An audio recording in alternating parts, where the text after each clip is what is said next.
Jamaah yang Allah muliakan, tak kenal maka tak sayang. Ini bahasa mudah yang sering disebut oleh banyak orang pada sesuatu yang memang kadang-kadang orang tidak mengerti. Karena ada dua karakter manusia dalam kehidupan ini. Yang pertama adalah manusia yang membenci sesuatu yang dia tidak ketahui. Dan yang kedua adalah manusia yang mencintai sesuatu yang dia ketahui. Ini dua karakter manusia ini kalau diletakkan di tempat yang tepat menjadi sebuah intibah peringatan buat kita bahwa ada orang yang memang tidak menyukai sesuatu yang dia tidak ketahui dan ini baik. Atau mungkin mencintai sesuatu yang dia tidak ketahui dan ini buruk. Karena kalau bicara suka dan cinta ini kita bicara ilmu. Bukan cuma bicara rasa. Kalau bicara rasa, ini kita bicara dunia. Tapi kalau bicara akhirat, kita bicara ilmu. Ya. Makanya penting sekali kita untuk mengerti bahwa kita bisa menyayangi sesuatu, mencintai sesuatu, karena memang kita berilmu tentangnya. Seperti orang yang teguh dalam beragama. Tidaklah orang bisa teguh dalam beragama di atas muka bumi ini, kecuali dia berilmu tentang agama yang dia berada di atasnya. Kalau dia tidak berilmu, maka agama menjadi sebuah beban. Bukankah begitu yang dikatakan oleh Huzaifah ibn al-Yaman ketika beliau mengatakan inna kunna fi jahiliyah wa fi syarrin wa ja'ana Allah bihadzal khair. Sahabat mengatakan Islam itu al-khair, kebaikan. Apa alasan sahabat mengatakan Islam ini al-khair? Karena mereka merasa fisyarrin. Hidup mereka di masa jahiliyah itu dalam keburukan. Padahal kalau boleh jujur pula, kehidupan masa jahiliyah itu kehidupan yang banyak dihayalkan oleh banyak orang di belakangan waktu ini. Tidak adanya hukum yang mengikat, yang kuat memakan yang lemah, asal mau silahkan dan lain sebagainya. Seperti hidup tidak ada aturan. Dunia ini melelahkan buat orang yang tak mengerti aturan. Tapi kalau buat orang yang berilmu akan tahu. Kalau bicara dunia melelahkan, ya iyalah. Lawang dunia memang ladang amal untuk akhirat. Sehingga banyak ulama sering mengatakan seperti kau menanam padi, maka rumput tumbuh dengan sendirinya. Tapi kau tanam rumput, tak mungkinlah padi tumbuh, gitu ya. Ya, walal akhiratu khairul laka minal ula. Jadi kalau seandainya kita nggak mengerti akhirat lebih mulia ketimbang dunia, kita akan benci dengan Islam. Islam ajarkan kita untuk mengerti bahwa targetkanlah hidupmu untuk akhirat. Kau akan gapai dunia. Tapi kalau targetmu cuma dunia, tidak akan pernah bisa dunia menjanjikan akhirat. Maka orang yang berilmu tahu, seperti perintah Allah perintahkan, kul inna sholati wa nusuki wa mahyaya wa mamati lillahi rabbil alamin la syarika lahu dan seterusnya. Katakan ya Muhammad bahwa sesungguhnya hidupmu, sembelihanmu, solatmu, sembelihanmu, hidupmu, matimu hanya untuk Allah. Perhatikan, disuruh kedepankan solat, kemudian berkurban, baru bicara hidup dan mati. Seakan-akan tak akan pernah ada artinya hidupmu dan matimu tanpa solat dan penyembelihan yang kau lakukan. Ini kan memperjelas bahwa hidup ini kalau sampai kita nggak beribadah, apa artinya? Walaupun umur kita 1000 tahun, kalau nggak sembahyang mana guna kita? Tidak ada manfaat. Orang yang berilmu tahu, dia tidak sia-siakan waktu. Bagaimana waktu yang singkat yang dia tidak pernah tahu sampai kapan usianya. Ya, hanya dapat bocoran sittin wa sab'in antara 60-70. Itu kalau sampai, kalaupun yang tidak banyak sekali. Yang dia tahu bahwa bagaimana ketika dia sudah mampu untuk beribadah, dia akan maksimalkan beribadah kepada Allah. Karena perintahnya fattaqullaha mastata'tum, bertakwalah semampunya. Bahkan Allah kabarkan di berbagai macam ayat dengan kalimat fa bukan wa. Kalau kemudahan sudah datang, ya fastabiqul khairat, bukan wastabiqul khairat. Walladzi ja'ala lakumul arda dzalulan famshu. Al-Muluk tuh ayat 8 ayat 15 ketika Allah mengatakan dialah Allah yang telah menciptakan bumi ini mudah buat kamu. Famshu, bukan wamsu, famshu. Kalau kamu sudah merasakan bumi ini mudah, cepat gitu loh. Kalau tidak cepat nanti masa itu akan hilang. Ini umur enggak berulang. Lantar jiyal ayaumul lati madat. Tidak akan pernah kembali hari-hari yang telah lampau. Usia mudamu akan menghilang. Tidak mungkin orang tua kembali muda. Jadi sebelum masa tua datang, manfaatkan masa mudamu, kan begitu. Ya sakitmu pun tidak selamanya akan datang masa sehat. Pun sehat pun tidak selamanya akan sakit. Ketika engkau merasakan kesehatan, manfaatkan sebelum datang masa sakitmu, begitu. Ini karena nggak berulang waktunya. Nah buat orang yang berilmu tahulah, walaupun bukan masalah sakit atau sehat, karena hidup ini kan penekanannya sabar atau syukur, begitu kan? Orang yang berilmu akan memaksimalkan ini. Dia tidak ingin terbuang waktu percuma begitu saja tanpa bisa menyimpulkan. Karena kalau tidak kerugian. Ini kan kita kadang-kadang di posisi hamba yang kadang-kadang suka iri ngelihat orang yang gak produktif gitu loh. Contoh. Orang yang sibuk berangkat pagi pulang sore mengais rezeki lah. Mencari sebongkah berlian. Karena kalau sesuap nasi gak cukup dah. Ya fadlah antum lebih paham lah ya. Ini bukan hal yang main-main. Kalau sampai dia nggak sempat memaksimalkan kehidupannya, dia rugi. Lelah dia pulang ke rumah ngelihat orang yang berleha-leha, santai tidak bekerja, dia iri. Enak betul pada istirahat, aduh pada gitu ya. Padahal kalau boleh jujur justru harusnya yang ngiri tuh yang nganggur ngelihat orang sibuk gitu ya. Ini kita kadang-kadang di posisi yang seperti itu. Jadi saya suka tersenyum sendiri kayak ngelihat orang yang kemarin sholat tarawih ketika bulan Ramadan. Alhamdulillah sekarang ini udah booming lah di beberapa tempat dan rata yang namanya tarawih itu bacaan panjang sudah biasa lah. Ya, di mana-mana Masya Allah. Yang namanya baca panjang itu sudah biasa, Masya Allah. Sehingga saat itu ketika tarawih imam baca panjang, ya, itu di sop depan banyak orang tua yang pakai bangku, gitu loh. Anak muda yang di sop berikutnya ngelihat orang tua pada pakai bangku, posisi bacaan panjang imam, hati ngerendeng kayak ngomong, enak betul tuh.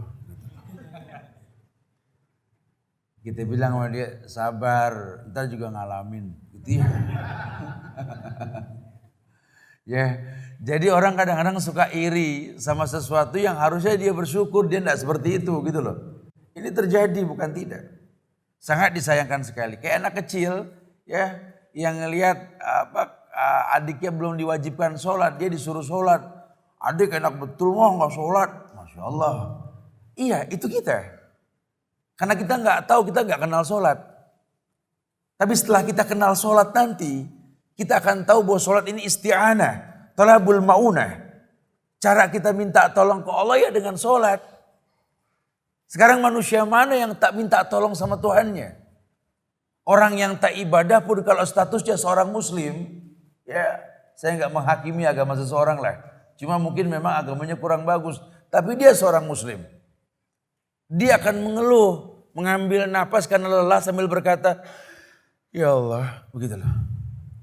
Asal dia muslim ya, maling aja maling, kalau muslim mau nyolong kaget sama hansip, ya Allah. Ya Allah. Artinya orang sudah terikat dengan Allah, tahu bahwa Tuhannya Allah. Dia harus meminta kepada Allah. Kebayang gak kalau seandainya kita gak kenal Allah? Cuma sekedar mengeluh di ujung lisan saja. Ini kan bahaya. Makanya ulama membuatlah sebuah sabab-sabab yang mendatangkan rasa cinta kepada agama ini. Kepada manhaj sunnah yang benar. Karena kalau tidak nanti orang kayak ketakutan. Ini sekarang banyak model dakwah tauhid datang ke beberapa tempat. Orang yang tak mampu menegakkan tauhid kayak orang ketakutan gitu loh. Jadi kayak rasa khawatirnya Abu Sufyan sebelum masuk Islam. Mirip kayak begitu. Tapi setelah dia tahu masuk Islam, Masya Allah. Betapa Allah itu membukakan tangannya untuk orang yang mau bertobat. Kita tahu kan istrinya Abu Sofyan siapa? Hindun. Ya kita nggak ngebahas lah masa lalunya lah. Orang tahu masa lalu Hindun seperti apa. Dan kita nggak ngalamin masa seperti itu. Tapi Allah jamin kemuliaan surga buat mereka selama mereka mau bertobat dengan bahasa yang mudah. Ya ibadi, law ataitani bi qurabil ardi khataya, thumma lakitani la tusriku bi syai'an, la ataituka maghfiratan mislaha. Ya ibadi, wahai hamba-hambaku kata Allah. Bukan ya abdi, satu abdi. Ya ibadi banyak. Wahai hamba-hambaku, la ataitani bi qurabil ardi khataya. Kalau kau datang berjumpa denganku, kau seret dosamu yang besarnya bak langit dan bumi. Ini kan kabar menandakan hamba Allah pun bisa berbuat salah. Ini menandakan tidak ada orang yang maksum. Walaupun namanya maksum. Betul? Seperti tidak ada orang yang suci walaupun namanya Bu Suci gitu loh. Ini menandakan bahwa hamba Allah itu pasti berbuat salah. Kullu bani Adam khata' wa khairul khata'in at-tawwab. Setiap anak Adam pasti punya salah. Tapi dari orang yang paling baik yang bersalah yang mau bertobat. Ya, makanya kita nggak boleh menjadi penghalang orang yang bertobat. Sudahlah. Bicara berapa nilainya urusan Allah. Hei, alhamdulillah loh. Itu surga milik Allah loh. Itu kalau surga milik orang kelungkung rusak dah urusannya deh. Syaratnya banyak masuk ke sono. Tapi kalau surga ini milik Allah ya Karim. Banyak hikayat yang sahih yang dikabarkan kepada kita. Sampai ada orang yang membunuh 99 orang. Disempurnakan dia bunuh pendeta 100 orang. Belum sempat dia bertobat, wafat di tengah jalan. Allah perintahkan ukur lebih dekat ke tempat maksiat atau ke tempat dosa. Tempat maksiat, tempat bertobat. Ke tempat tobat dia lebih dekat. Adkhilhul jannah, masukkan dia ke surga. Itu Allah. Itu kalau kejadiannya 2016 nggak bakal begitu lah ceritanya. Enak aja surga, tobat belum digituin. Tapi karena surga milik Allah tuh lihat. Makanya kita nggak ada kerugian. Kabarkan kepada manusia ini tentang rububiyahnya Allah. Ayo belajar. Pahami tentang asma wa sifat. Pahami tentang uluhiyah. Supaya kau rasakan betapa Allahur Rahmanur Rahim. Dan Allah tidak pernah kebalik. Allahur Rahimur Rahman tidak pernah kebalik. Pasti Rahman, pasti Rahim. Lebih dalam lagi kenapa mesti Rahman Rahim. Bukan Rahim Rahman. Karena Rahman sifatnya dunia akhirat. Siapapun yang mau bertobat Allah ampunkan. Tapi kalau Rahim khusus buat orang nanti yang baik di akhirat. Ima surga, ima syafaat. Karena isti mustaq. Masya Allah. Ya ibadi. Lau dhunubuka ananas sama. Atani la tusriku bi syai'an. La ataituka magfiratan mislah. Kalaupun dosamu setinggi awan yang paling tinggi. Kalaupun kau datang memohon ampun kepadaku, kau tak berbuat syirik kepadaku kata Allah. Ku datangkan ampunan setinggi dosa yang kau lakukan. Masya Allah. Ini kan kabar gembira buat kita. Ya, sehingga orang tertarik buat bertobat gitu loh. Ini kadang-kadang mulut kita suka nggak punya rem sih. Pegel sama orang karena statusnya di masyarakat, dosa kesalahan yang dia rutinkan. Kita suka menjadi hakim buat agama seseorang. Oh kalau dia sudah gak bakal bisa diterima dan mau lodat. Ini Allah sendiri yang mengatakan dengan tegas. Man dzalladzi yata'alla alayya alla yaghfira li fulan. Fa inni qad ghafartu lahu akhbatu amalak kata Allah. Siapa orang yang menyangka aku tidak mengampunkan dia kata Allah. Ketika kau berkata seperti itu, dengar. Ku ampunkan dosa orang yang kau sangka tidak baik. Ku batalkan semua amalmu kata Allah. Ini kabar gembira dah kalau udah begini nih. Masya Allah ya. Berarti mumpung hayat masih dikandung badan. Tolong jadilah kolektor pahala. Jangan kolektor dosa kita. Apa sih sebab-sebab kecintaan dalam agama, keteguhan dalam agama?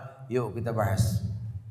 Yang pertama dikatakan bahwa Kalau kau pengen sayang dengan agama, manhaj yang betul ini, tolong deh, kembalikan semua urusan kita ini kepada buku panduan hidup kita, Al-Quranul Karim. Budayakan senang baca Quran, budayakan senang menghafal, budayakan senang mengamalkan Quran. Ini merupakan bukti ketaatan kita kepada Allah. Dan ini tali ikatan diri kita dengan zat yang mencipta kita. Allah ciptakan kita, Allah bikinkan buku panduan buat kita, Al-Quranul Karim. Nah kalau manusia tidak berilmu, Quran dia sembarangi. Hudan linnas wa bainati minal huda wal furqan. Begitu kan kata Allah. Ini Quran hudan linnas, petunjuk buat manusia, pembeda antara yang hak dan yang batil. Sayang lo kalau sampai kita nih nggak kembali ke Quran, rugi dah. Ini mumpung mata belum komplain kiri sama kanan, masih awas lah, masih jelas. Ini titik 1 biasanya fa, kalau 2 ini kof gitu ya, masih jelas. Nanti ada masanya nih mata nggak akur. Kata yang kanan ini kayaknya ain nih, kata kiri wallahi ogin gitu ya. Udah aja. Kalau udah begini kan bahaya ya. Mumpung mata masih akur, Quran masih kebaca, hati masih pengen memahami Quran. Yuk baca Quran, yuk pahami Quran. Karena kalau tidak kita gak akan pernah bisa sayang sama agama ini. Itu Quran isinya semua Masya Allah, hukum, kabar, berita, sirah, macam-macam di dalamnya. Orang yang merasakan hati gundah gulana, gampang galau gitu ya. Orang sekarang kan gampang galau ya. Dikit-dikit melo gitu ya. Suuzon saja sama Allah. Prasangka buruk gak tanggung-tanggung. Kalau ke orang yang manusiawi lah. Karena 3 sifat yang gak akan pernah bisa hilang di badan manusia kata Rasul. Yang pertama yakni yang namanya hasad. Orang pasti punya sifat hasad. Saya heran dia bisa hasud sama saya. Ya iyalah orang dia manusia. Kalau dia nggak punya sifat hasud mah bohong. Makanya Rasul bilang kalau emang hasud nggak bisa dihilangkan tolong hasud di 2 tempat aja lah. Yang pertama Anda boleh hasud ngelihat orang berilmu menyampaikan ilmunya. Yang kedua lihat orang yang memang betul-betul menaklukkan dunia jadi orang kaya rajin sedekah boleh. Yang lainnya jangan hasud. Saking memang manusia nggak bisa kalau nggak hasud. Iri itu ada di manusia. Yang kedua zon. Manusia ini pasti punya prasangka. Nggak ada orang yang nggak punya prasangka, pasti punya. Jangan heran ya kalau orang sama kita tuh berprasangka gini, berprasangka begitu, itu manusiawi. Sampai-sampai ada yang levelnya berprasangka buruk sama Tuhannya. Buruk sangka dengan takdir. Padahal Allah itu kan maha agung. Lawang kadang-kadang kita ngeliat anak kecil nyanyi saja. Saya gak membenarkan nyanyi. Ini anak kecil dari kecil sudah diajarkan, sudah harus mengakui bahwa yang namanya Allah ini menciptakan dunia. Pelangi-pelangi ciptaan Tuhan, betul? Pelukismu agung, siapa gerangan, betul? Dari kecil kita sudah tahu tidak ada yang bisa mengalahkan Allah menciptakan pelangi. Ya walaupun kita berteori itu kan karena panas hujan. Cuma judulnya indah lah. Siapa kalau bukan Allah yang menciptakan? Yang namanya takdir hujan dan panas Allah yang takdirkan. Karena 2 takdir tersebut terjadilah pelangi, lihat. Suruh yakin tidak ada yang bisa menciptakannya kecuali Allah. Suruh jujur. Kalau bicara orang kerja digaji bulanan standar manusia biasa. Tapi bisa gak manusia itu menciptakan rezeki buat semut yang di dalam lubangnya? Coba. Lihat Allah. Kadang-kadang penderitaan kamu nikmat buat orang lain. Lihat cara Allah membuat rantai kehidupan. Sehingga kalau orang berilmu ditakdirkan jatuh, dia berdarah, dia tersenyum bilang alhamdulillah. Orang yang nolongin bingung.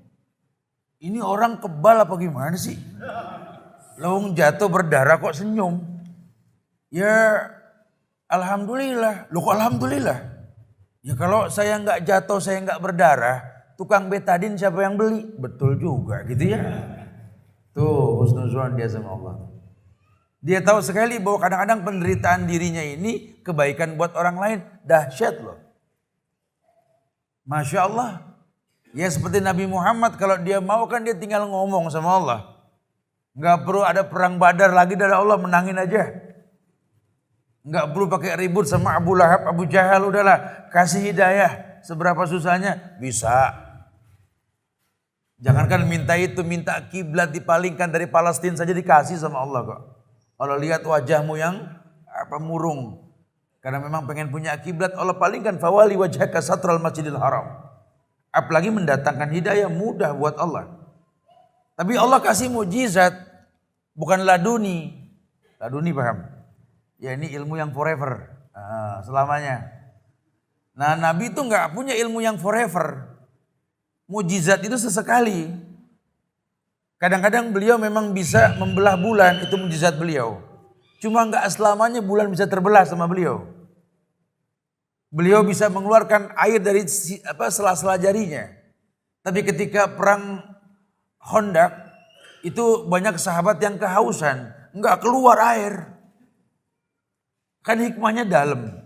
Lah sekarang ada orang yang ilmunya bisa forever, kalah Rasul. Ini waduh nggak bisa dibiarkan ini ya. Coba lihat-lihat. Hikmahnya apa sih?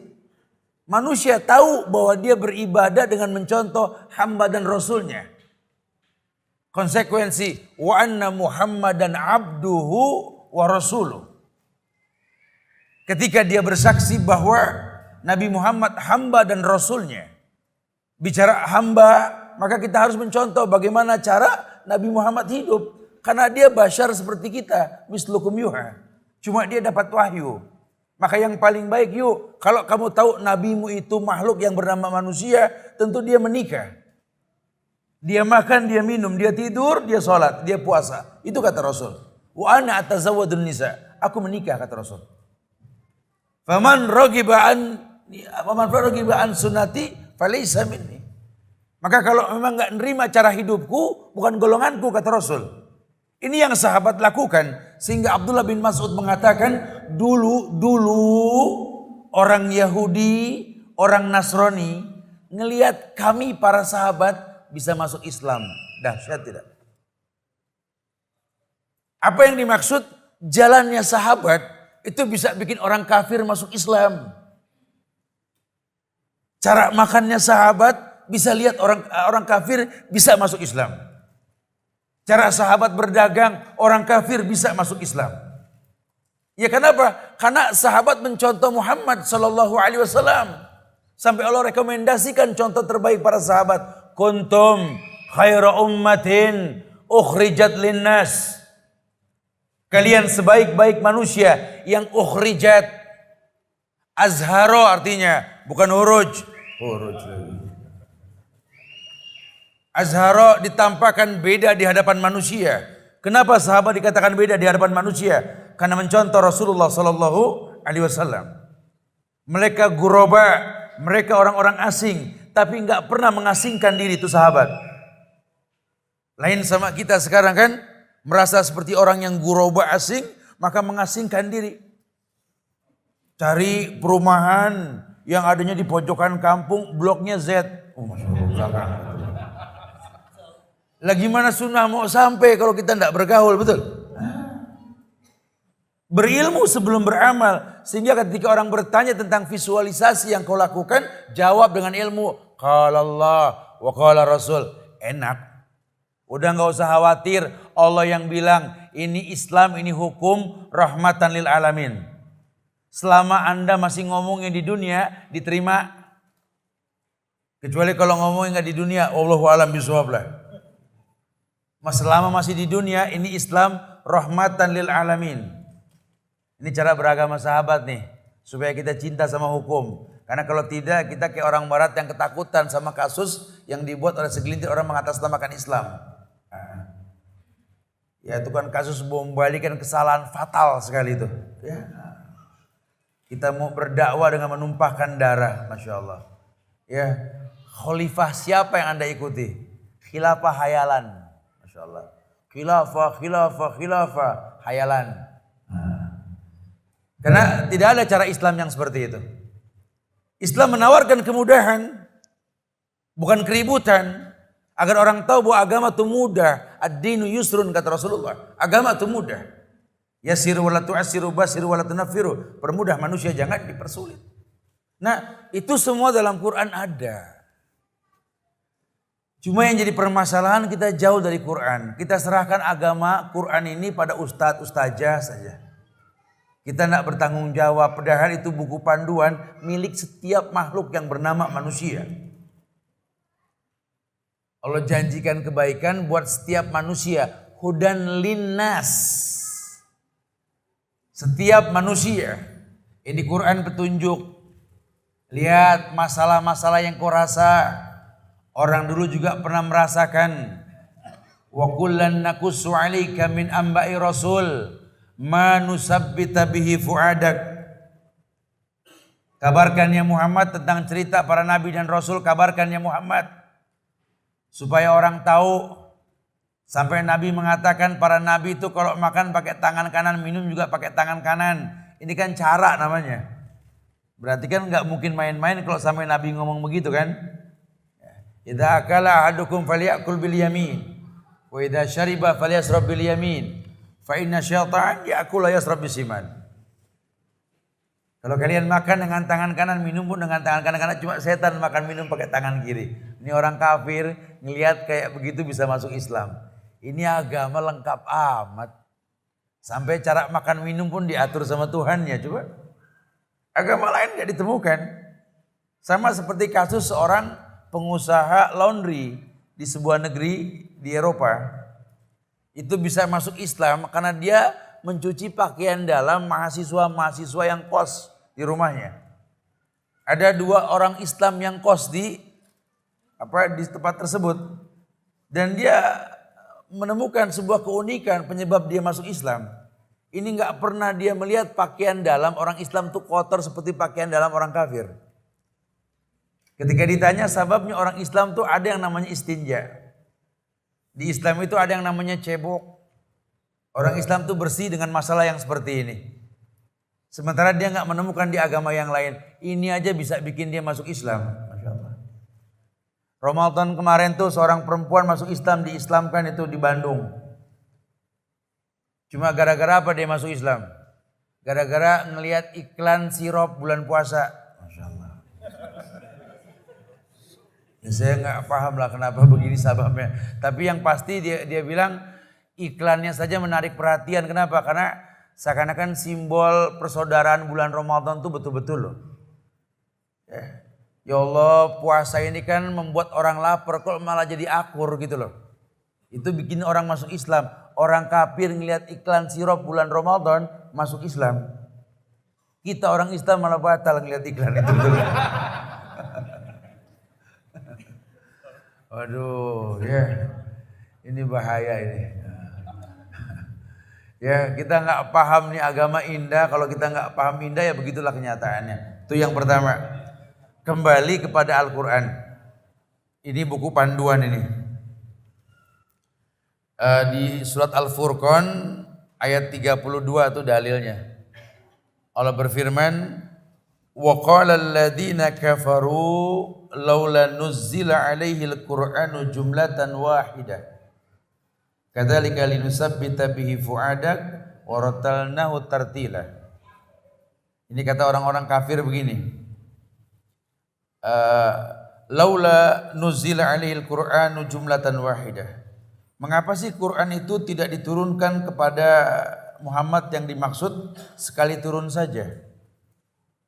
Ya, kita juga mungkin mikir begitu. Jadi kelamaan 23 tahun gitu ya. Quran turun langsung di Lauhil Mahfuz. Sampainya itu tergantung momen. Makanya susunannya Al-Fatihah, Al-Baqarah, Al-Imran sampai An-Nas. Padahal yang pertama kali turun Iqra, betul. Ya, kemudian ya ayyuhal mudassir. Yang terakhir turun apa? Al-yawma akmaltu lakum. Sebagian mengatakan yakni apa? Idza ja'a nasrullahi wal fath. Allah musta'an. Khilaf. Iya ya. Kalau tahu seperti itu ada keterpanggilan dong harusnya. Jangan malah komplain. Saya nggak yakin Ustaz. Karena yang turun Iqra di Quran dan terus Al-Fatihah. Begitu kan. Nah, antum harus belajar. Apa sih hikmahnya? Ya memang Quran diturunkan dengan asbabun nuzul namanya. Supaya manusia paham. Indah sekali. Dulu orang kafir tanya, laula nuzila 'alil Qur'an jumlatan wahidah. Kenapa sih Quran gak diturunkan langsung, jadi gak bertele-tele gitu loh. Apa kata Allah?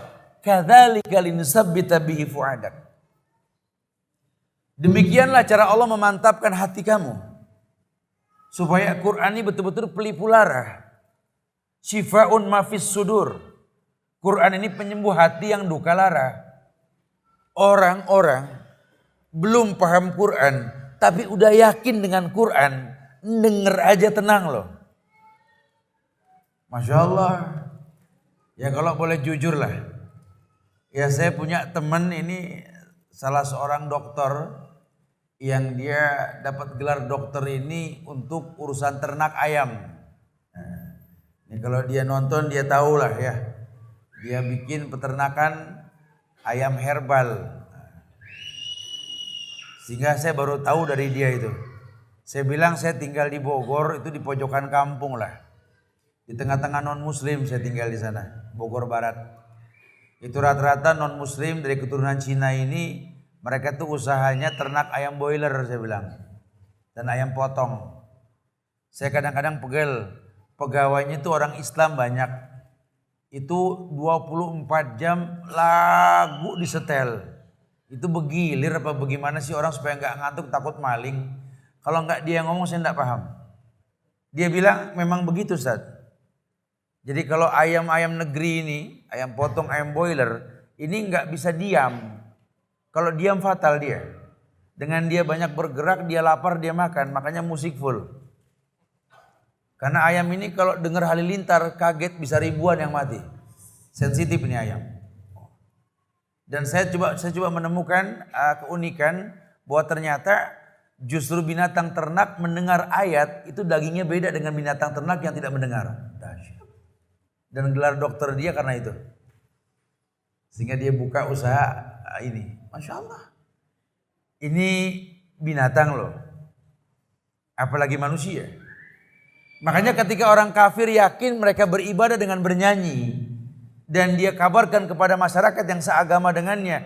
Kalau bayi dalam kandungan istrimu disetelkan lagu-lagu instrumen. Ya selevel Beethoven lah gitu ya. Atau saksofonnya Kenny G gitu loh. Ini bayi bisa tenang. Adakah yang lebih membuat tenang ketimbang ayat-ayat Allah? Ini kalam Allah. Lah orang Islam gak yakin. Jujur. Kalau kita yakin ini Quran sifaun mafis sudur. Penyembuh hati yang duka lara. Cuma mau bilang apa kita gak mengkaji sampai ke sana. Kita tahu Umar Ibn Khattab.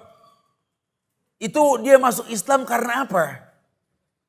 Lantunan ayat dari mulut adik perempuannya sendiri ketika membaca beberapa ayat yang membuat jiwanya bergetar. Dan berapa banyak orang-orang kafir yang dengkulnya rontok tak bisa berdiri ketika mendengar dibacakan Al-Quran. Lihat. Ini kita tinggal mengulas. Makanya Allah mengatakan, kadzalika linusabbita bihi fuadak. Demikian cara Allah memantapkan hatimu, kabarkan kepada umatmu. Ayat disampaikan. Wa kullan nakussu 'alaika min amba'i rasul ma nusabbita bihi fuadak. Kabarkan ya Muhammad tentang kisah para nabi dan rasul. Bukan cuma sekedar kabar, lihat. Kamu yang pegel sama ayahmu, sama orang tuamu karena beda agama atau mungkin beda paham dalam pengajian, dalam manhaj. Gak usah khawatir. Dari zaman dulu udah banyak orang yang berbentrokan sama orang tuanya. Tapi lihat caranya. Tidak ada permusuhan. Bagaimana Nabi Ibrahim berbeda dengan ayahnya, lihat. Kamu gak usah khawatir. Takut dicemooh sama tetangga. Karena ngaji rutin. Bahkan kerjaannya marbot sebagian ketua DKM. Betul? diuji sama anak yang Masya Allah, kau coreng wajah orang tuamu nak, kau berbuat yang tidak-tidak, sholat pun tidak, agama tak jelas untukmu nak, ayahmu marbot loh. Pegel si ayah, apa kata dunia nak, malu ayahmu nak. Padahal kalau si ayah mau sedikit lebih mendalami lagi, ya ndak usah khawatir lah ayah.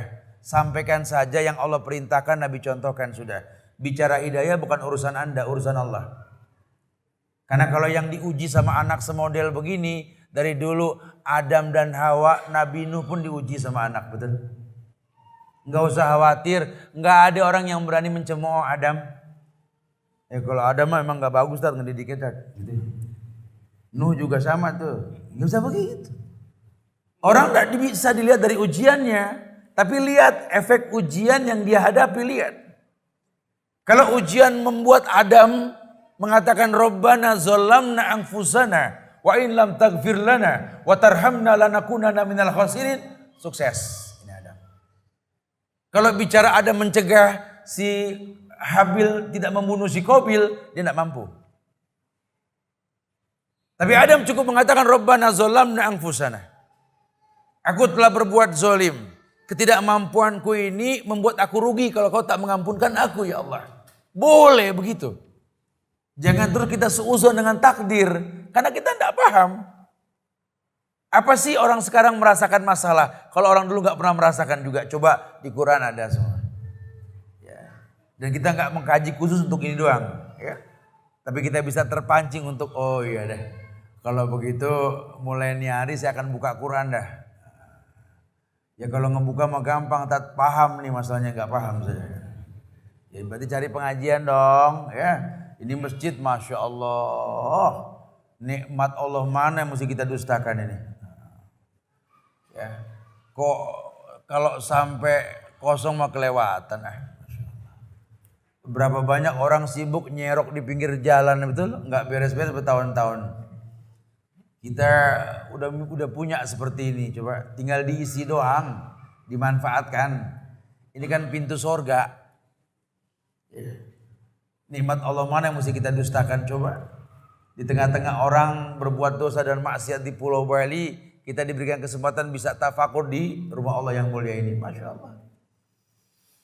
Itu yang pertama. Yang kedua, yakni kalau memang kamu mau cinta dan sayang sama agama ini, sama manhaj ini, tolong deh kita beriman, biasakan beriman kepada Allah dan beramal saleh.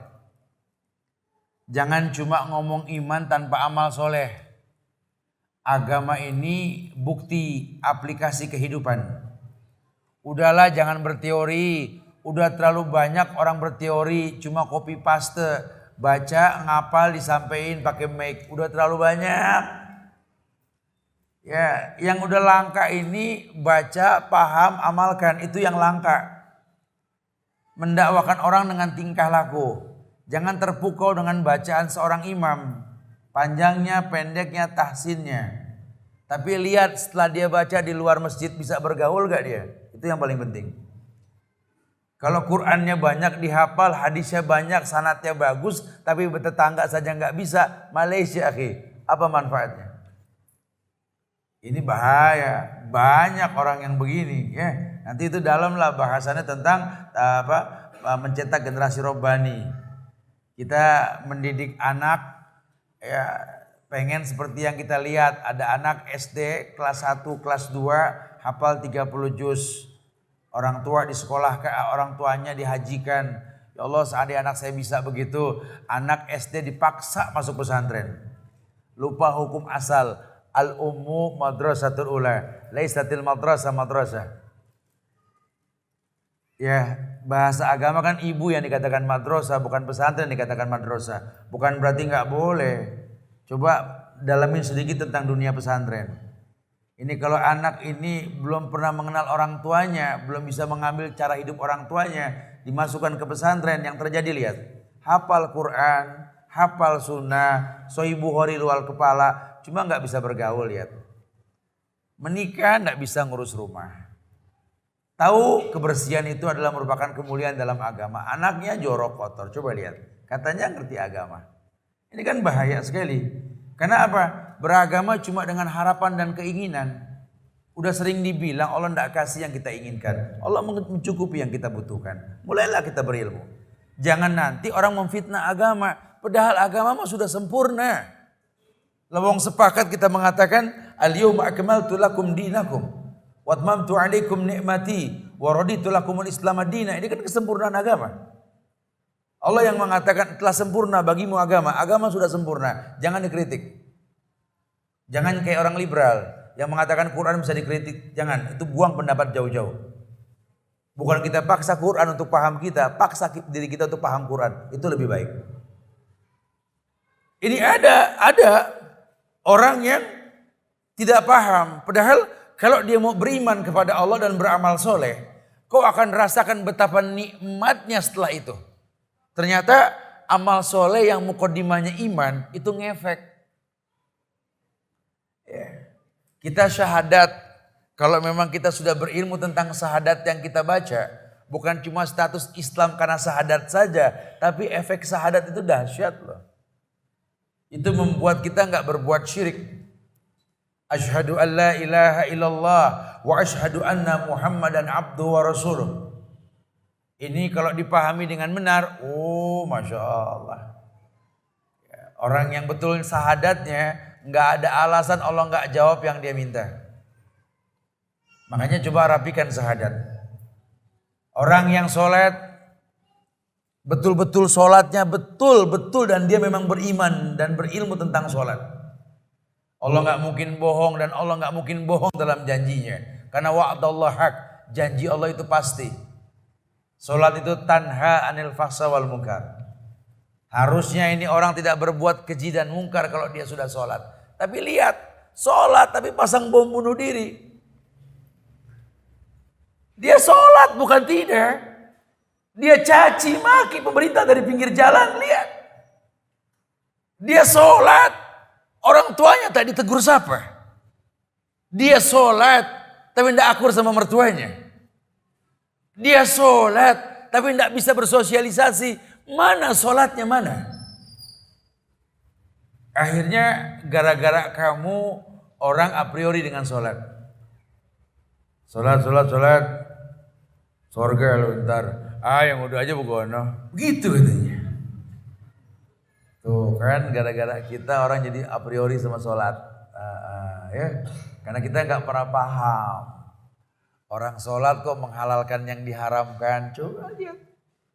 Orang sholat kok nggak memiliki sifat penghuni sorga. Orang sholat lisannya nggak terjaga. Padahal la yasma'una fiha lagwan wala ta'siman illa qilan salaman salam. Orang yang sholat harusnya begitu. Enggak kelihatan. Lihat. Kenapa? Karena kita enggak beriman, kita enggak beramal soleh. Allah perintahkan begitu. Surat Ibrahim ayat 27. Ibrahim ayat 27.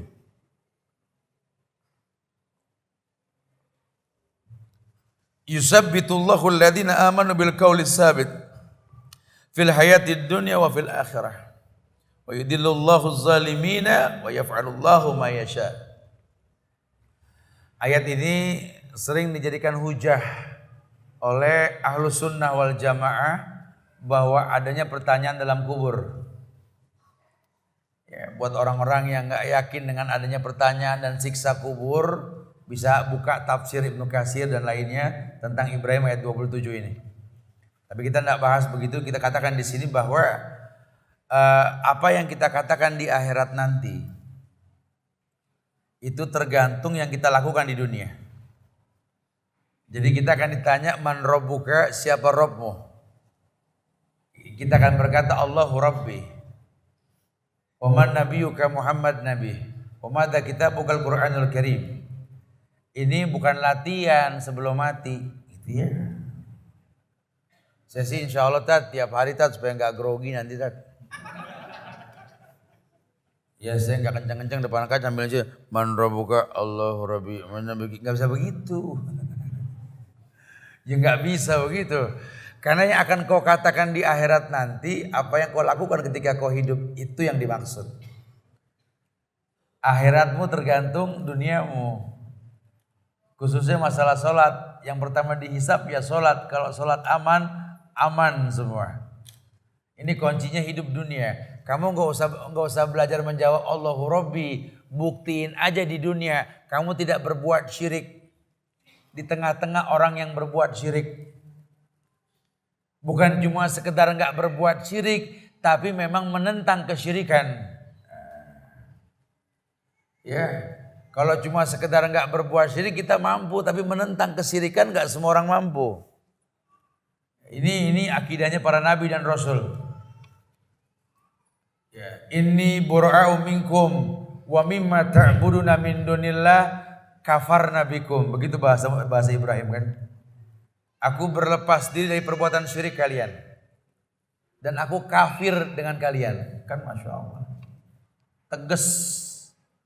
Bukan cuma sekedar nggak berbuat syirik. Karena kan kalau level kita cuma sekedar nggak berbuat syirik, betul? Tapi nggak benci dengan kesyirikan di kita nih. Nah, ya udahlah sama-sama punya Tuhan. Begitu.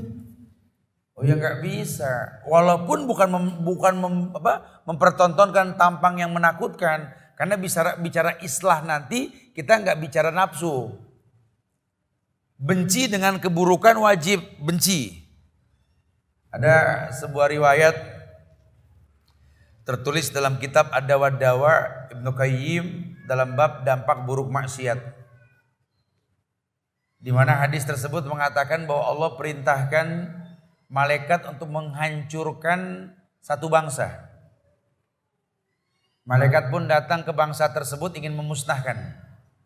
Tidak jadi malaikat musnahkan bangsa itu. Karena malaikat melihat ada orang yang ibadah di tengah-tengah masyarakat situ. Dia balik ke Allah. Dia bilang saya tidak sanggup Allah. Ada orang yang beribadah. Bagaimana saya musnahkan orang yang sedang beribadah? Apa kata Allah? Bahkan kuperintahkan kepadamu musnahkan yang ibadah tersebut pertama kali. Loh kok bisa begitu? Dengarkan wahai malaikat kata Allah. Itu orang beribadah untuk dirinya. Dia tidak pernah memasang tampang marah melihat maksiat di sekelilingnya. Seperti aku memasang tampang marah ketika manusia bermaksiat. Masya Allah. Oh, berarti mulai sekarang saya akan nyurang tadi. Ya nggak bisa begitu bahasanya. Ini orang kalau diterjemahkan letterlek ya begitu ujungnya gitu loh. Ini beda bab nanti. Antum benci sama keburukan wajib. Karena kalau antum tidak benci, tidak respon, antum setan bisu namanya. Tapi kalau bicara islah, namanya amar ma'ruf nahil mungkar. Beda bab. Beda bab nanti. Jangan digabungkan. Enggak setiap orang bisa memahami ini. Makanya jangan suka tumpang tindih dalam dakwah. Serahkan sama ahlinya. Akhirnya kan yang terjadi besarnya musuh kita karena sosmed. Lihat perdebatan tanpa ujung. Debat kusir tanpa dalil. Syiah habis dihantam. Betul terlaknat ini Syiah. Dan kami setuju itu. Tapi Anda yang mendebat Syiah ini tahu gak apa itu Syiah? Ya wallahu alam tat. Yang penting benci aja dulu. Ya gak bisa begitu. Sampai terkesan perdebatan yang antum buat ini orang Syiah gak boleh tobat. Betul? Boleh gak sih orang Syiah tobat sebenarnya di Islam ini? Boleh. Cuma cara dakwah Anda ini membuat orang tuh malas tobat. Itu yang jadi permasalahan. Banyak kasus yang seperti itu. Kayaknya kalau udah benci sama Yahudi, pokoknya kalau Yahudi masuk Islam, jangan. Begitu. Sampai Nabi menikah dengan Maryam Kipti orang Yahudi. Ini kan teknik dakwah Rasulullah SAW. Ini yang kita lupa. Kita kalau sudah benci sampai lupa surga neraka itu milik Allah, itu yang sangat disayangkan. Makanya yuk belajar. Agama nggak bisa pakai perasaan. Takutnya gara-gara kita itu orang berkata tak kenal maka tak sayang gitu loh. Ya pantesan Islam nggak sampai, lawang nggak ada yang ngerti Islam itu lembut. Orang nggak paham. Anda merasa menjadi wakil Islam. Kalau orang beragama nggak mirip sama Anda komplain, itu yang jadi masalah. Kan bahaya sekali. Harusnya Anda bisa marah kalau orang beragama tidak seperti Quran dan Sunnah, itu lebih baik. Bukan seperti Anda. Hai fattaqullaha mastata'tum, bertakwalah semampunya. Itu yang paling penting gitu loh. Yuk ukur agama kita dengan syariat. Qala Allah wa qala Rasul wa qala sahabah. Yuk ukur dengan perintah Allah, ya, sabda Rasulullah sallallahu alaihi wasallam dan pemahaman para sahabat, itu yang paling baik. Masya Allah. Taib. Kemudian yang ketiga, yakni kita disuruh rajin dalam mentadaburi kisah salafus soleh. Jadi salafus soleh itu artinya orang terdahulu, para nabi dan rasul, para sahabat, orang-orang soleh terdahulu. Pengikutnya ya salafi, tapi ini bukan firqoh. Ini banyak juga orang merasa salafi firqoh, gitu ya. Ini juga yang ngerusak nih, betul ya. Padahal yang namanya salaf itu istilah dalam bahasa. Ini kita kalau nggak kenal nggak sayang nih urusannya nih, ya. Karena banyak orang bilang nih tat ajaran baru salafi. Mas.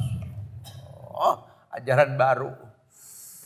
Subhanallah, ini kan bahaya sekali kalau sampai orang bicara begitu. Iya. Dulu kita aman-aman aja tat, nggak ada dia tat. Kita kadang berdosa bareng, pahala bareng. Oh, Masya Allah gitu ya. Dia datang jadi akhirnya lakum dinukum waliyadin nih Ustaz kalau gini gitu. Ya fitnah disebar di masyarakat karena orang itu pun tidak paham. Mengatasnamakan pengikut satu paham tapi dia tidak mewakili paham tersebut. Ya sebenarnya kasus ini di Indonesia pernah terjadi itu pada pemahaman Syafi'iyah itu. Kita kan setuju bahwa kita memang pengikut Imam Syafi'i, betul. Ini Indonesia. Cuma jujur berapa banyak orang yang mengatasnamakan Syafi'iyah, pengikut Imam Syafi'i tapi nggak pernah paham Imam Syafi'i. Itu yang terjadi. Sama seperti orang mengatasnamakan salafi tidak pernah paham salafus soleh itu apa. Diperintahkan yuk tadaburi. Tadabur tahu dabbara yudabbiru, yakni tertibkan pemahamanmu tentang orang dulu. Jangan main ngikutin aja jangan main ngikutin Nabi Muhammad sebelum kenal Muhammad gitu loh. Takutnya Muhammad yang mana yang kita ikutin gitu loh. Karena orang Syiah pernah berkata bahwa sesungguhnya Muhammad yang kau ikuti bukan Muhammad yang kami yakini, begitu pemahaman Syiah. Bahkan sebagian orang Syiah mengatakan bahwa Muhammad yang kau ikuti menyampaikan kebenaran ya akan masuk surga kecuali kemaluannya karena menikah dengan Aisyah. Begitu pemahaman Syiah. La'natullah ala Syiah. Wallahi la'natullah ala Syiah. Karena dia menghina Muhammad sallallahu alaihi wasallam. Ini kan bahaya. Makanya Islam bikin kita untuk memahami usul salasah. 3 landasan pokok dalam beragama. Supaya kau rasakan betapa nikmatnya beragama. Kenapa Allah perintahkan untuk mencontoh beliau? Qul in kuntum tuhibbunallah fattabi'uni. Katakan dengan tegas Muhammad. Kalau umatmu mengatasnamakan cinta kepada Allah, katakan tidak ada cinta kecuali mencontoh dirimu Muhammad. Katakan. Siapapun dia, kalau menawarkan sebuah hukum dalam agama tapi tak merujuk kepadamu, katakan ya Muhammad. Beliau mengatakan dengan tegas, man kadzdzaba alayya muta'ammidan falyatabawa maq'aduhu minan nar. Barang siapa yang berdusta mengatasnamakanku, kata Muhammad sallallahu alaihi wasallam, suruh ambil bangku duduk di neraka. Ini kan sudah tidak main-main. Ya, lembut tapi saklek. Karena ini bicara akidah kita. Bicara akidah. Disuruh kita tadaburi coba. Coba kamu tadaburi. Tertibkan pemahamanmu tentang Nabi Muhammad sallallahu alaihi wasallam. Dan para nabi-nabi sebelumnya. Apa kata Rasulullah sallallahu alaihi wasallam? Aku dan nabi sebelumku, para rasul sebelumku, yang kubawa dibanding dengan yang pernah ada yang disampaikan nabi sebelumnya adalah seperti orang yang membangun sebuah bangunan yang sempurna. Kecuali ada beberapa bata yang tak tertutup. Tugasku cuma menyempurnakan. Begitu bahasa Nabi. Ini buat dai ini harusnya berilmu. Nabi gak nyuruh kita mencemooh agama yang ada. Karena dia akan mencemooh agama kita, betul? Tapi coba bahas dengan bahasa yang baik. Karena kalau bahasanya ilmiah, Orang yang berilmu akan menerima ilmu secara ilmiah. Anda mencemooh orang yang kumpul malam Jumat karena baca surat yang diulang-ulang. Sehingga Anda nggak bertegur sapa. Anda itu bertitelkan GM namanya gitu loh. Apa GM? Jahil murokab. Bodoh double gitu loh. Kenapa dibilang bodoh double? Kalau antum hati-hati saat lisan antum saat itu kan bid'ah saat. Ntar dulu santai. Ya, ngopi dulu kita sini ngobrol enak-enak ya. Agama nggak menegangkan so. Ya. Ini ada masalah apa dengan malam Jumat? Ya bukan malam Jumat ya berarti selesai urusan. Bukan malam Jumat ya kan dia bilang ya berarti selesai urusannya. Terus karena apa? Ya bacaannya kenapa? Ya memang bacanya itu aja saat. Lah terus? Ya kenapa ya? Dia bingung sendiri akhirnya gitu loh. Saya nggak menyalahkan sudah bagus. Jujur ya ini malam Sayyidul Ayyam. Ini malam Jumat malam Sayyidul Ayyam so. Ini malam yang baik. Id, hari Jumat tuh Id. Kita kumpul malam itu bagus banget. Ya, kumpul pun mengucap salam. Assalamualaikum. Waalaikumsalam. Ya Allah baik kumpul ngobrol. Makanan dikeluarin, minuman saling mendoakan. Apa salahnya? Ya salahnya cuma bacaan yang dirutinkan. Cuma itu doang kan masalahnya. Itu PR-nya cuma itu. Ya udah coba masuk ke dalam. Kabarkan bahwa Quran itu bukan cuma itu saja suratnya. Ada yang lain. Betul? Mampu enggak sampaikan. Itu yang masalahnya. Kalau Anda mampu sampaikan, sampaikan. Ketika dia tahu ada surat lain yang indah. Dia pun akan tahu betapa indahnya kalau setiap malam Jumat ini suratnya berubah-ubah. Selesai urusan. Karena kita nggak berilmu, timbulnya tradisi, akhirnya ribut dengan keyakinan yang kita pahami. Itu kasusnya. Kita orang yang sibuk membahas akibat, tapi nggak pernah melihat sabab. Apa sih kalau bahasa saya ke orang-orang perempuan bu ya?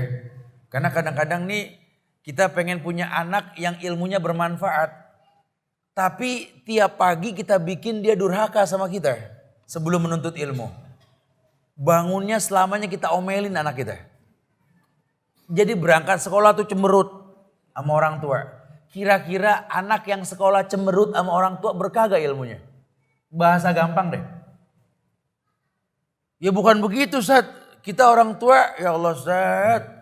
Antum gak pernah ngalamin sih punya anak. Anak saya banyak 135 orang loh di Bogor betul. Kalau ngomong jumlah anak, banyak anak saya bilang gitu. Pegel Ustaz, ya Allah. Ini anak gak mau bangun pagi Ustaz. Aduh susahnya Ustaz, ya Allah. Apalagi masalah sholat subuh. Ya bu, namanya anak, sabarin bu. Ya Allah gak bisa Tat, susah Tat, sabar bu. Ya Allah Ustaz, susah. Ya namanya juga anak-anak. Anak-anak nggak bangun pagi mah ya anak-anak. Kalau yang bangun paginya gampang bukan anak namanya ustadz, betul? Permasalahannya begini, kenapa nih anak nggak bangun pagi? Bukan kita ngomel karena nggak bangunnya. Ini anak kan punya hak nutrisi badan istirahat 8 jam dalam satu hari, betul? Anda tuntut dia bangun subuh. Subuh jam berapa nih di Kelungkung ini? Jam 5.15. Ada yang 5.45, ada yang 7.30, jam berapa lagi sini? Macam-macam sini. Ini tiap daerah subuh beda-beda sini soalnya ini. Ada yang bareng duha. Ya, coba ditarik benang sedikit ya. Kalau jam 5.15 lah tarik lah. Mundur 8 jam berapa kira-kira nih anak layak tidur? Jam 8, jam 9 betul? Kenyataannya kan Anda sendiri yang membiarkan dia tidur sampai jam 12 malam. Pagi disuruh bangun, ya nggak mungkin, nggak durhaka udah bagus nih anak. Yang namanya orang kurang tidur dibangunin, ya dia marah sama orang tua dong. Itu masalahnya kita nggak paham. Pernah nggak kita berpikir bahwa sunnah kalau malam redupin lampu bahkan matiin lampu? Oh kalau saya justru dididik di keluarga nggak begitu Ustaz. Karena kalau tempat yang gelap tempat setan Tat. Suruh pakai neon biar terang, begitu katanya.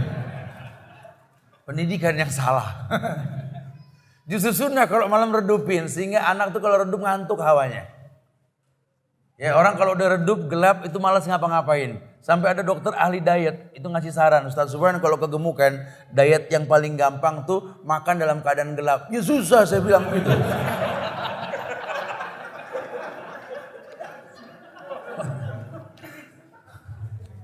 Acat senang dapat bocoran. Subhanallah ya. Bukan orang kalau sudah gelap sudah nggak tertarik. Nah ini kita nggak redupin lampu, anak terang selamanya. TV ditonton full, akhirnya merem bareng remote, betul ya? Ngimpi bangun subuh kan nggak mungkin sudah. Itu yang dikritisi, bangun paginya gampang nanti. Bukan ngomel ketika pagi. Akhirnya tuh anak kesel diomelin, berangkat sekolah dalam keadaan benci sama orang tua. Mana ada ilmu bermanfaat buat anak yang seperti ini? Ini sudah berlangsung sekian tahun. Tuh ya. Jangan heran nanti ketika ini anak mendalami sunnah, musuh pertamanya orang tua. Ya Rasul juga dimusuhin. Lah nanti sama Rasul dari mana enak aja. Ini kita suka nyamain kita sama Rasul gitu ya. Beda bab nanti ya. Tolonglah kita berilmu lah dalam masalah ini ya.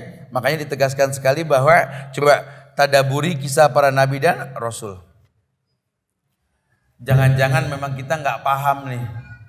Allah tanamkan jutaan kemuliaan dalam kehidupan ini. Itu nanti rujukannya surat Hud ayat 20 bisa dilihat lah. Wa kullan naqussu 'alaika min amba'i rasul man nusabbita bihi fuad. Fuad, hati, qalbun. Jiwamu bisa tenang kalau kau tahu kisah para nabi dan rasul. Karena masalah kita ini cuma pengulangan doang.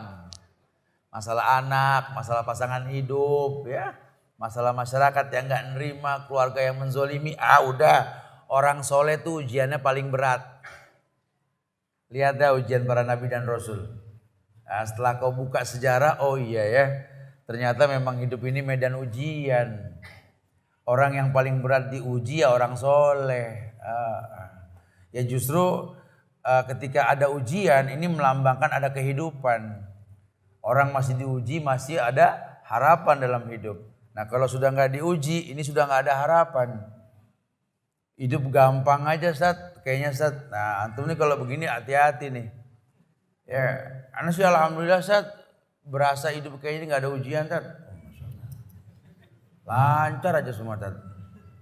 Ya broadcast dah minta maaf kalau udah begitu mah ya. Justru ujian itu nanti akan mengukuhkan dirimu butuh Allah. Ketika kau sulit, kau bertanya apa doa ketika sulit. Ketika kau senang nanti kau akan bersyukur. Sebab Allah akumulasikan nilaimu. Wa in ta'adzana rabbukum la in syakartum la azidannakum. Itu kan fenomena kehidupan. Ya, kita jangan suka kayak orang yang apa ya? Saya suka contohkan belakangan ini kayak orang yang berumah tangga. Dia pikir kalau ada sih bersyukur alhamdulillah Zat, bait ini benar-benar jannati Zat. Home sweet home. Rumahku ini betul-betul surga aku Zat. Masya Allah. Ana bersyukur Zat punya pasangan hidup nih, ya Allah nggak macem-macem Zat. Masya Allah. Alhamdulillah. Ya satu jangan macem-macem satu aja. Masya Allah Zat, 15 tahun Ana berumah tangga sama dia Zat. Aduh sehat ya Allah sehat betul-betul. Apa ya? Anak bersyukur dah nggak pernah berantem Ustaz. Langka ini kasusnya. Aisyah aja ngambek sama Rasul kan langka betul. Suami anak tuh Masya Allah Ustaz. Oh Masya Allah ya kenapa? Iya baik banget memang Ustaz. Sampai kadang-kadang kita tuh kemana-mana berdua aja Ustaz. Umroh berdua, sampai sholat berdua tak sejajar. Ya salah lagi kalau begitu. Kita nih kemana-mana sampai orang pada ngiri. Dibilang kayak perangko sama amplop. Artinya Masya Allah. Kayak handphone sama keypad. Masya Allah dapet gitu loh. Akur. Katanya. Kadang-kadang kita tuh bangun malam. Kita keluar wisata kuliner berdua Ustaz. Oh, Masya Allah. Orang pada ngeliat keluarga kita adem Ustaz. Sampai kadang-kadang saya sama suami kadang-kadang subuh suka terlambat Ustaz. Kelihatannya akur. Tapi sholatnya berantakan. Tuh. Daripada dia sholat mulu berantem mulu. Nah ini kan kudu ditafsirin nih, nggak bisa dibiarin nih kalau begini ya. Anda yang nggak pernah berantem tapi sholat hancur. Ini tantar berantem cuma sholatnya husu. Coba dah. Kita lupa bahwa Allah bikin kita ribut ini untuk saling memaafkan. Lihat. Tanya masih ibu ini yang tiap hari tahajud tanya. Ibu kayaknya tiap malam tahajud ya. Tahu aja sih matanya bengul gitu ya. Ya saya sih alhamdulillah saya mulai tahajud tuh ketika suami saya bikin pegel Tat. Aduh ujian saya tuh suami Tat, ya Allah Tat, ujian saya suami Tat. Maka saya tiap malam tahajud aja Tat. Itu bagus Bu, jangan hulu Bu, jangan Bu. Ini suami begini bikin ibu tahajud. Masya Allah gitu ya. Karena ada yang akur tadi subuh juga bareng duha kan gitu ya. Jadi kalau dicari-cari sebabnya ternyata Allah uji kita untuk sebuah kebaikan loh. Cuma kita nggak berasa. Ya. Lihat. Tambahnya agama Asia. Ketika dia merasakan kezaliman suaminya Fir'aun. Lihat sabarnya Ayub. Tawakalnya Lut. Diuji sama istrinya, Lihat pasrahnya Adam dan Nuh. Diuji dengan anaknya, Lihat karakter kejiwaan yang memiliki sebuah contoh terbaik untuk alam ini. Ibrahim alaihissalam. Sampai kita disuruh bilang, kama sholaita ala Ibrahim. Karena diuji sama orang tuanya, lihat. Dan yang lainnya. Itu yang dimaksud. Ternyata cerita para nabi dan rasul itu menenteramkan jiwamu. Coba tadaburi. Supaya nanti kamu nggak benci sama takdir. Kamu benci sama takdir karena kamu tidak kenal takdir. Bagaimana mau sayang dengan takdir, mau sayang sama Allah kalau kita tidak paham, betul? Baru kemudian yang keempat, kita disuruh banyak berdoa. Berdoa ini merupakan ibadah. Ad-du'a huwal ibadah. Doa itu merupakan ibadah. Kalau doa merupakan ibadah, berarti ini kebutuhan kita ini. Udah bukan lagi sekunder, ini primer kuadrat ini, betul ya? Kebutuhan pokok yang nggak bisa dielakkan. Kita butuh doa. Bahkan sampai Allah sendiri yang mengabarkan kepada orang yang berdoa, innallaha mulihina fid du'a. Allah sangat menyukai orang yang mengulang-ulang doa. Innallaha yuhibbu mulihina fid du'a. Allah menyukai orang yang mengulang-ulang doa. Kita berhajat dengan doa. Mulailah kita mengerti ayat yang di awal tadi dikatakan, pahami Al-Quran ini. Allah yang mengatakan, walillahi asmaul husna fad'uhu biha. Allah punya nama yang sempurna, minta dengan nama tersebut. Karena kalau boleh jujur, dari 100 orang yang sholat, 90% gak hafal nama Allah. Betul. Dan ini gak bisa dibiarkan dong, kewajiban diri kita untuk mengkritisi ini. Jangan merasa aman, ini kita sholat gak kenal Allah, tenang-tenang saja. Subhanallah. Sementara sholat ini tanha anil faksa wal mungkar. Bagaimana tercegah hidupmu dari kekejian dan kemungkaran? Kalau kau sholat kepada Tuhan yang kau tak kenal. Dan sholat itu doa. Doa merupakan cara kau menyukai sesuatu yang tak kau ketahui tadi. Mulailah kita berdoa. Dengan banyak berdoa kita banyak mengerti. Ternyata Allah tidak memberi yang kita inginkan, mencukupi yang kita butuhkan. Lihat betapa nikmatnya merasakan ijabah doa yang Allah kasih ke kita. Setelah dia menerima ijabah, dia mengatakan, Rabbi auzi'ni an ashkura ni'mataka allati an'amta 'alayya. Dia katakan, ya Allah, ajarkan aku bersyukur. Bersyukur pada nikmat yang kau berikan kepada aku. Apa nikmatnya? Kau jawab doaku. Sementara aku tahu dalam ayat dikatakan bahwa kula yaumin huwa fi sya'nin yas'aluhu man fis samawati wal ard. Kula yaumin huwa fi sya'nin fa bi ayyi ala'i rabbikuma. Tiap hari Allah sibuk menjawab semua pertanyaan manusia. Dahsyat tidak, berapa miliar doa yang naik ke langit ini. Allah menjawab doa kita di antara semiliar doa yang ada. Masya Allah, ya Allah. Auzi'ni ya Allah, ana syukura ni'mataka allati an'amta alayya ya Allah. Ajarkan aku bersyukur ya Allah atas nikmat yang kau berikan padaku. Ini doanya sama, Tuhannya sama, kiblatnya sama, minta di waktu yang sama. Enggak semua diijabah, kau ijabah aku ya Allah. Makin bersyukur dia sama Allah. Ini orang yang begini makin cinta sama Allah.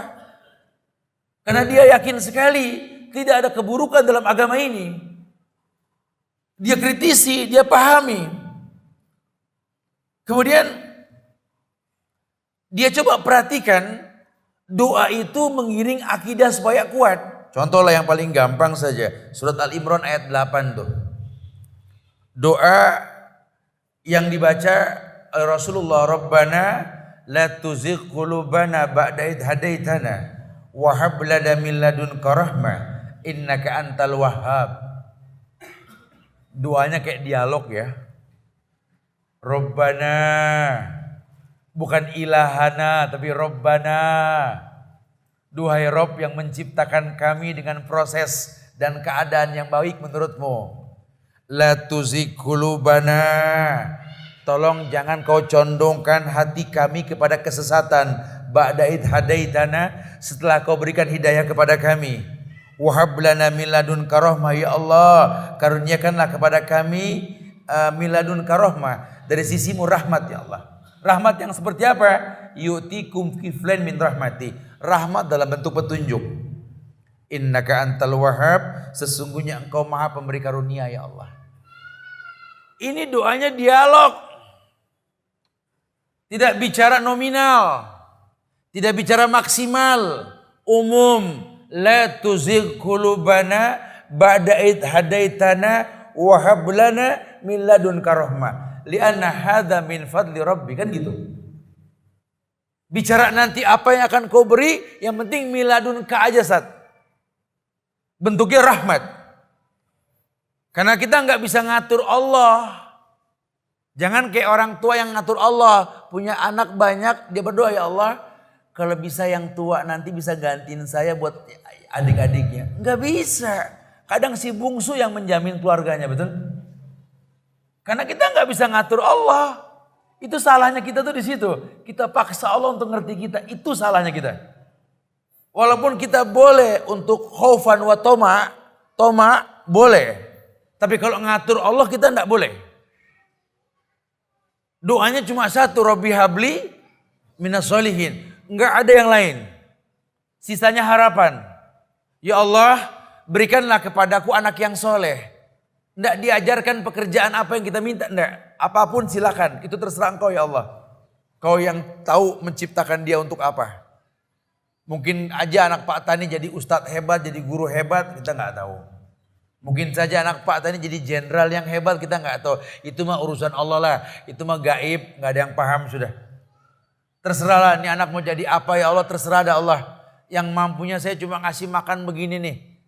Karena halal yang kau kasih, walaupun nggak menyehatkan, lihat Allah jadikan semua anakmu dapat beasiswa, lihat. Sampai orang tua geleng pala, kadang saya nggak kepikir anak saya Masya Allah dia bisa menciptakan pekerjaan. Ya karena Allah tahu yang terbaik buat dia. Doa kita cuma satu buat anak kita, Rabbi habli minas sholihin. Ya Allah jadikan anak yang saleh. Itu saya cukup. Karena doa anak yang soleh yang masuk ke lubang kubur kita. Bukan harta anak yang soleh. Doa anak yang soleh. Ini yang kita minta sama Allah. Dan kita harus tahu anak yang soleh tidak mungkin datang begitu saja. Anak yang soleh datang dengan sabab yang soleh. Rezeki yang soleh. Cara hidup yang soleh. Kau petik sesuatu yang baik yang soleh. Itu yang dimaksud. Bukan cuma hayalan. Makanya wajar kalau ada banyak ulama-ulama Yaman memberikan nasihat kepada masyarakat, khususnya laki-laki, supaya jangan tergiur dengan tampang. Apa yang dikatakan? Yakni al-walad lil khal ya akhi. Anakmu tuh tergantung iparmu wahai laki-laki. Maksudnya apa? Ya kalau kamu sembarangan pilih cuma pengen dapat anak lucu karena mungkin dia orang asing, perubahan warna lah gitu ya. Kalau sampai istrimu ini hamil, kamu mati, anakmu di tangan siapa, itu pikir begitu coba. Maksudnya sih ingin memperbanyak umat Muhammad. Ya, membanggakan Muhammad dengan banyaknya umat. Tapi kau ciptakan kaum Ad, kaum Samud, betul? Kau meninggal, anakmu di tangan iparmu, betul? Siapa iparmu? Coba. Itu bahasa agama tuh. Yuk mulai berpikir. Doakan anak kita, Rabbi habli minas salih. Berikan kepada kami anak yang saleh. Anak yang saleh, ya Allah. Anak yang saleh, Masya Allah. Ya, semoga Allah muliakan kita insya Allah. Taib. Kemudian yang kelima, yakni kita disuruh banyak berzikir kepada Allah. Zikir, zikir, zikir, zikir. Zikir ini dari ayat yang tersurat maupun ayat yang tersirat.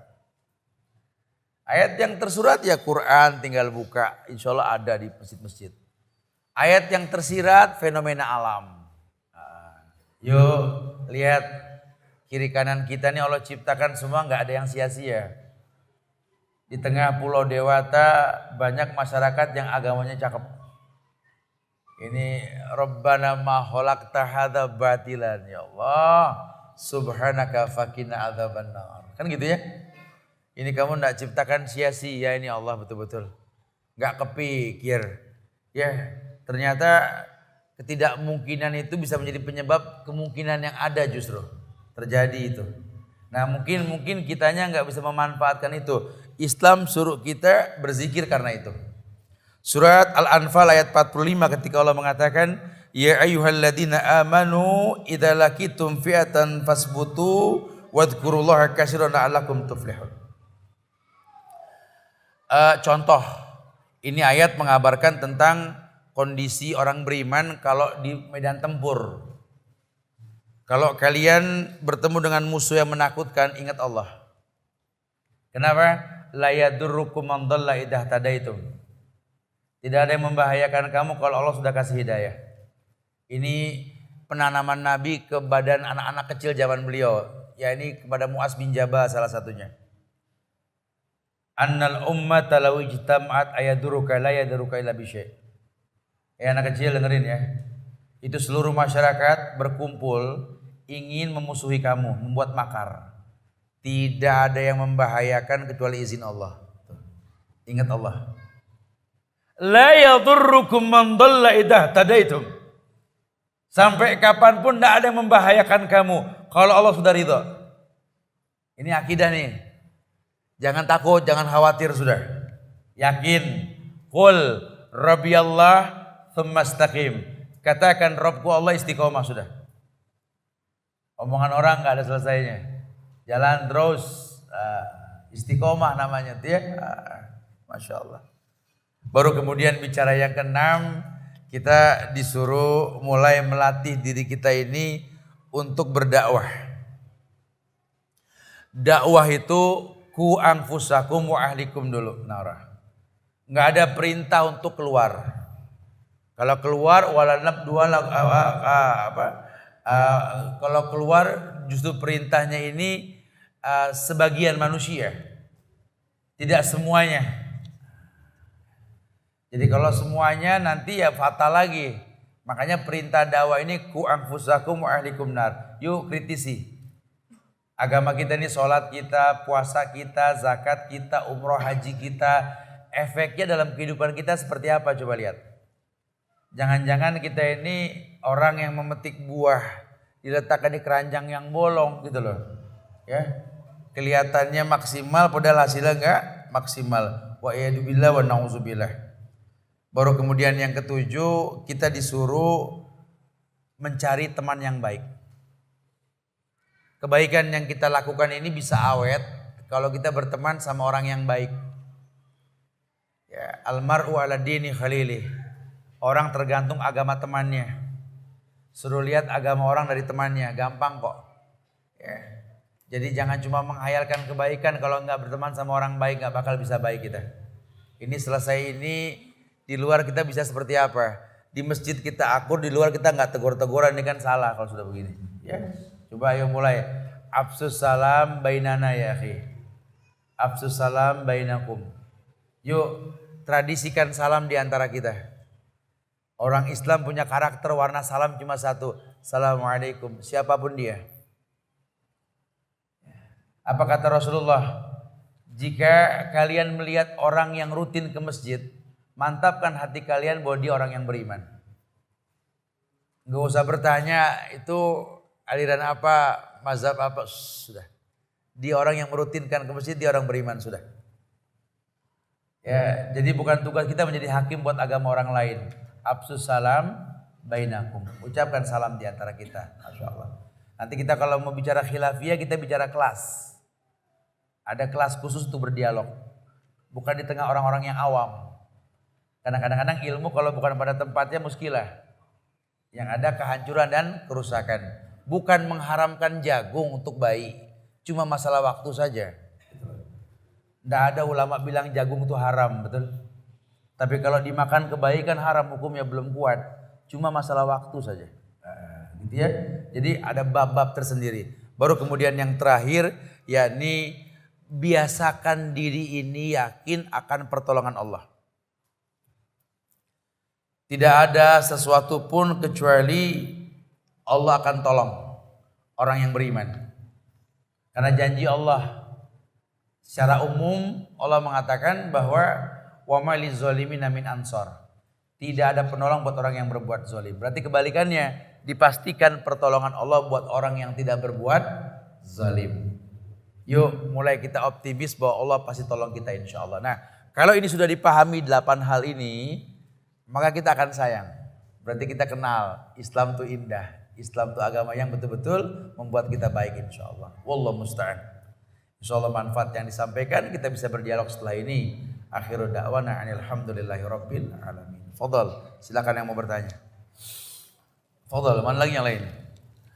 Ustaz, kapan waktu berdoa mengangkat tangan?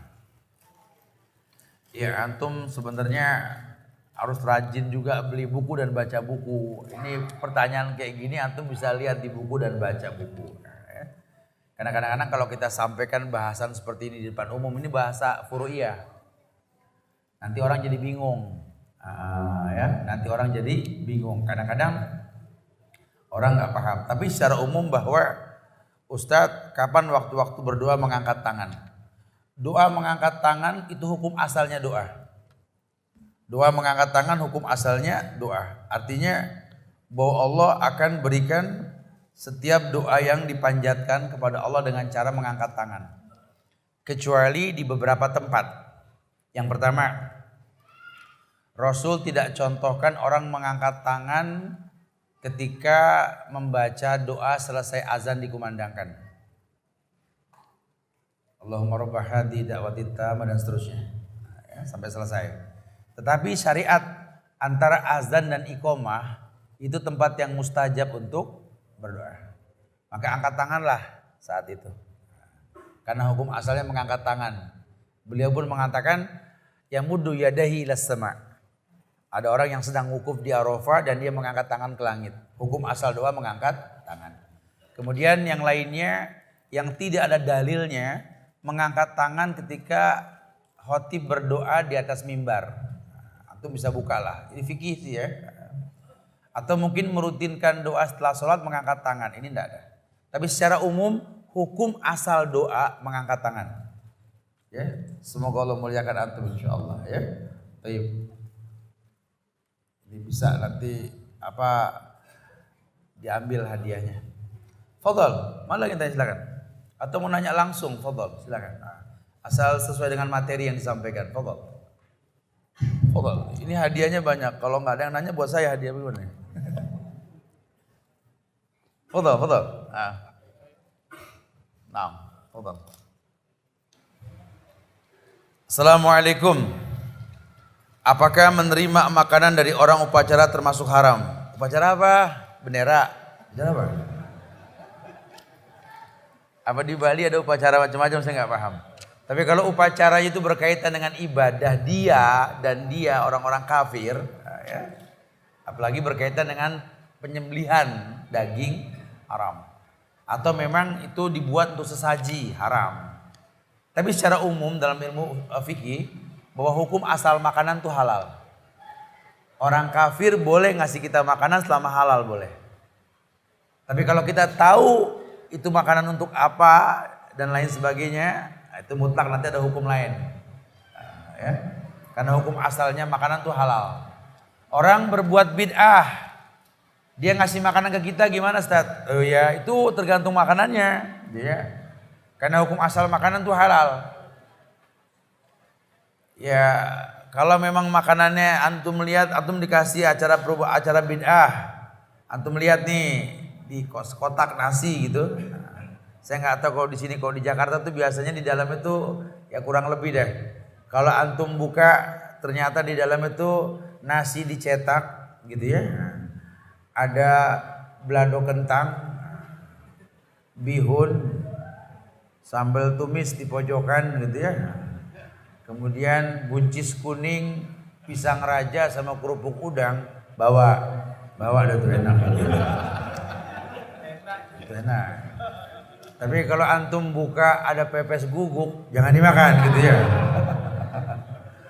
Jadi hukum makanan tuh begitu hukumnya. Jelas memang. Atau mungkin antum tahu yang ngasih makanan ini dapat uang dari apa? Riba, mencuri, beda bab lagi nanti. Tapi secara umum kalau antum tidak tahu syubhat halal, menjauhkannya baik. Ya, Allahu a'lam bishawab. Naam. Fadhal. Ada lagi yang tanya silakan. Ini ada buku fikih wanita, perempuan gak ada yang tanya. Udah. Ustadz, kita harus mengikuti Al-Quran dan hadis. Begitu juga perkataan para sahabat. Kenapa tidak disebut tabiut tabiin? Ya kalau disebut juga nggak apa-apa. Kalau udah sahabat cukup sebenarnya. Ya. Tapi kalau mau dikatakan sahabat, tabiin, tabiut tabiin sampai ulama juga boleh. Cuma kan waktunya panjang betul ya. Kita mau ngobrol, mau belajar sebenarnya. Ya karena tabiut tabiin ini kan panjang banget ya. Antum nanti ketemu ulama-ulama yang gak usah kita ngomong tabiut tabiin lah. Kita kadang-kadang ngomong sahabat aja nggak semua orang kenal, betul? Kita contoh lah yang paling gampang, saya sebutin nama tabiin aja. Ada gak yang pernah dengar nama cerita tentang Urwah bin Zubair coba? Orang nyaut, emang anak siapa tadi? Oh, anak siapa gitu. Kadang-kadang suka begitu kan orangnya. Hasan Basri itu masuknya apa Ustaz? Tabiin ya? Ya tabiin karena ketemu sama sahabat. Tahu gak siapa Hasan Basri? Jawabannya wallahu alam. Itu belum tabiut tabiin tuh. Nah, ya. Jadi ada muskilah sebenarnya. Sebenarnya kayak kalau kita sudah bahas sahabat sudah cukup gitu ya. Tapi tentu mengenal sahabat ya dari tabiin, dari tabiut tabiin, dari ulama. Namanya sanad. Ya. Nah kita kalau bicara sanad ya di kelas dah, bukan di forum yang kayak begini nih. Nah, ya. Kan nanti akan melebar. Allahu a'lam. Nah. Assalamualaikum Pak Ustadz. Hadis yang menjelaskan tentang keutamaan surat Al-Kahfi di setiap malam Jumat itu sahih atau dhaif? Ya kalau antum udah tahu ini pasti antum tahu hadisnya sahih tentang keutamaan Al-Kahfi. Nah, ya. 10 ayat pertama surat Al-Kahfi itu kan. Sahih, insyaallah sahih. Ini kayak pertanyaan kayak begini antum jangan tanya lagi ke ustadz, harusnya ya beli buku gitu ya. Karena kalau begini namanya ujian lagi ustadz kalau begini ya. Manfaatnya nggak ada nanti Ustaz jawab ya kalau gitu ya. Ini Anda baru temukan lagi nih di Kelungkung nih. Saya sering bicara di beberapa daerah. Saya nih musafir dari Jakarta saya ke Bali. Ada hukum musafir itu sholat di qashar. Nah, maka seorang musafir ini nggak boleh jadi imam. Jumhur ulama seperti itu. Nah, jadi antum harus paham kalau panggil Ustaz, Hasan siapkan imam karena musafir. Ya, wallah musta'an seperti itu. Karena apa? Karena ada hukum perintah tentang mengqashar sholat. Yang bisa diqashar cuma sholat. Nah ini di Kelungkung nih ditemuin nih kasus salam diqashar. Ini yang suka membuat para ulama bingung menjawabnya.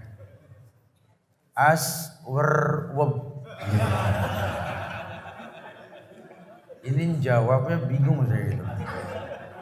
Ini aliran baru nih. Ada yang bisa jawab bukan aswarwab? Was gitu. Ya, tolong jangan ada perwakilan Qashor salam lagi ya. Hampir tiap daerah ini ada salam di Qashor. Qashor cuma buat sholat, itu pun musafir. Ya. Orang sakit nggak ada Qashor, jamak takdim takhir boleh, duduk tidur boleh, tapi Qashor nggak boleh. Ya. Jangan diulang nih. Ustadz, bagaimana caranya agar sholat kita bisa khusyuk? Salam jangan di Qashor, caranya begitu ya.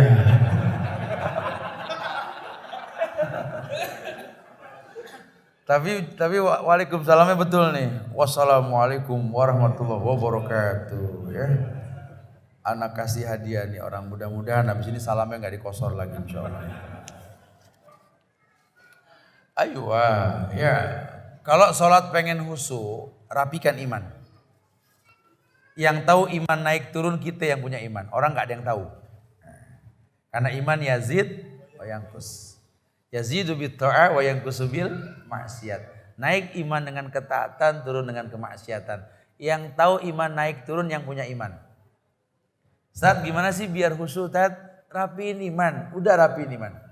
Karena Allah sudah mengatakan qad aflahal mu'minun alladzina hum fi sholatihim. Keberuntungan orang yang beriman itu karena khusyuk dalam sholatnya. Jadi Anda pengen khusyuk, rapiin iman. Caranya bagaimana, Ustaz? Yazidu bit ta'ah. Umum juga. Imanmu naik karena ketaatan. Ketaatan yang paling gampang buat kamu apa? Berbakti sama orang tua, berbakti. Nggak ada orang tua gimana? Sedekah. Ya saya nggak punya uang, senyum, mesem, gitu loh. Ini udah susah cemberut, kan ruwet urusannya begitu ya. Sedekah yang paling gampang itu senyum, ya. Baik sama orang. Ini sudah sedekah insya Allah. Silaturahmi atau kumpul di masjid dan ini nggak butuh biaya kok. Datang ke majelis ilmu insya Allah ini nggak mahal kok, nggak ada bayaran khusus insya Allah. Ya. Jadi coba ini semua bentuk ketaatan kita kepada Allah. Semoga Allah muliakan kita insya Allah. Ustaz, kita harus mengikuti Quran. Taib khalas. Taib khalas. Taib insya Allah manfaat. Nanti kita akan bahas di beberapa tempat lain insya Allah ya. Minta maaf kalau ada kekurangan. Kesempurnaan hanya milik Allah. Kita tutup dengan kafaratul majlis. Subhanakallahumma bihamdika. Sudah la ilaha illa anta astaghfiruka wa atubu ilaik. Assalamualaikum warahmatullahi wabarakatuh.